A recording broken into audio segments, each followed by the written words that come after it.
Hi everyone.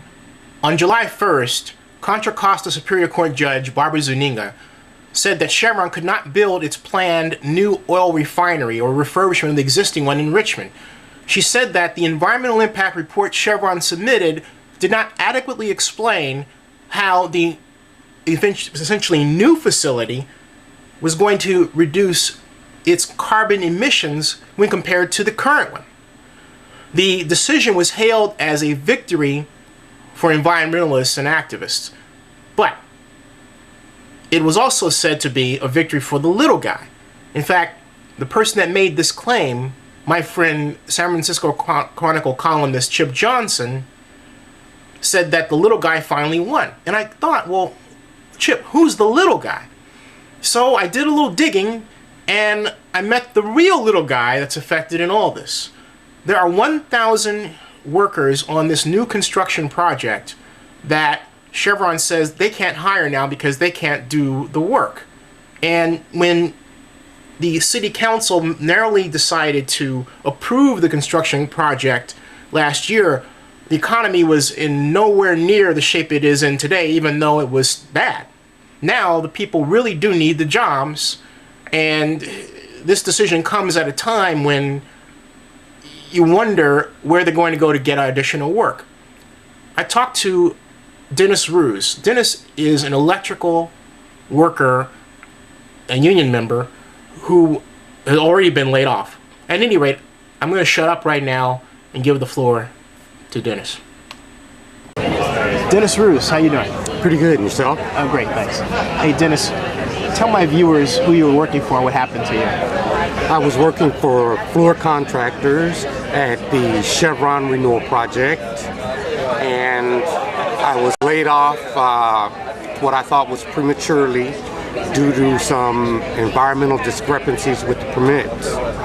You shed a light on that because people have one view about this issue, but can you tell them how it's affecting you and what's the matter with the environmental aspect of the redevelopment from your point of view?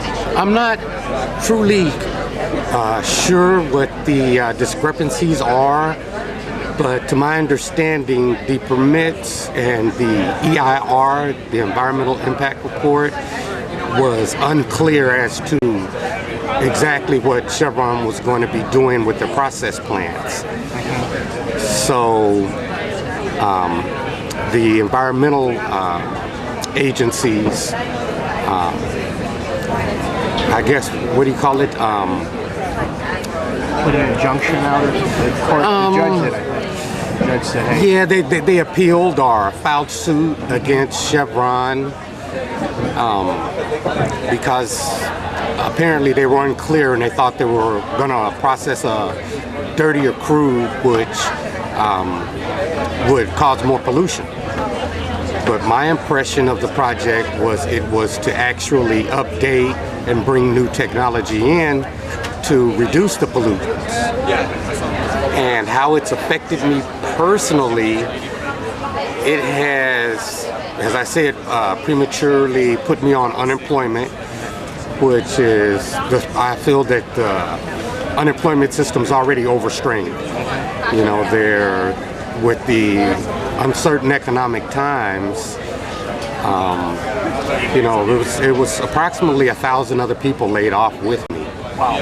So it's pretty detrimental to the local economy, and it actually changes my economics or my personal finances to where I'm reduced to necessity spending. Oh my God. You know, I have to pay my mortgage and my bills and keep food on the table, so any discretionary income is really no longer coming in. You have kids? Yes. Wow. Actually, I have one in college and one that just graduated high school, so it's going to be difficult for me to assist them with their college in any form. I don't know if this applies, but I recently purchased a home and spent most of my savings getting into the new home, so I have very little reserve income or reserve cash. In case someone sees this, what's your background? Maybe they might want to hire you. Well, I am a union member. I am, What's the union? The International Brotherhood of Electrical Workers, Local 302, which is in Martinez. I've been a member for 28 years.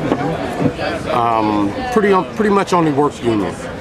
You know, I've had, when times were bad, I've taken, different kinds of work, like a handyman sort of work. Other than that, I really don't do electrical work outside the union. It's kind of, I signed a contract to exclusively do my electrical work with the union. So anything other I may be available for. And that means you're a specialist. That means you're very good at what you do, right? Pretty much. I do. I don't consider myself a specialist because I do all facets of electrical work, from low voltage up to, I guess you could call it medium high, because the linemen actually work on transmission voltages, which are 12,000 volts and above. I'm what's known as an inside wireman. So once it comes in from the transmission lines, you pretty much do it all. So you work with any utility, pretty much, right? Not necessarily like PG&E, but I belong to a construction unit. So most of it's building new facilities or remodeling. However, we do cover maintenance. So we do have some of the union members working in the refineries doing maintenance. They do like small projects and things that are above the plant maintenance people. How long would you have been employed for if this went through? Well, there were rumors that the job was going to be from 18 months to 2 years. Wow. That long. And I believe it started in January. I hired on in April, so I was looking forward to at least 18 months worth of employment. What do you say to those people that are saying, well, it's a victory for the little guy because Chevron was stopped? Is that true? Or? Not in my opinion. Before you see, it's very detrimental to the economy, the local economy.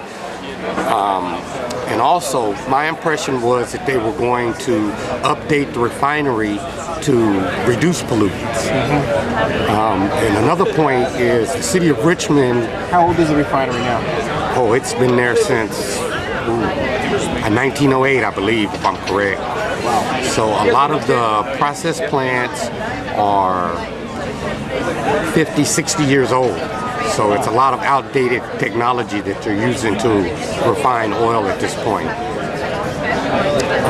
But I did want to mention that the city of Richmond was to receive $60 million in community benefits.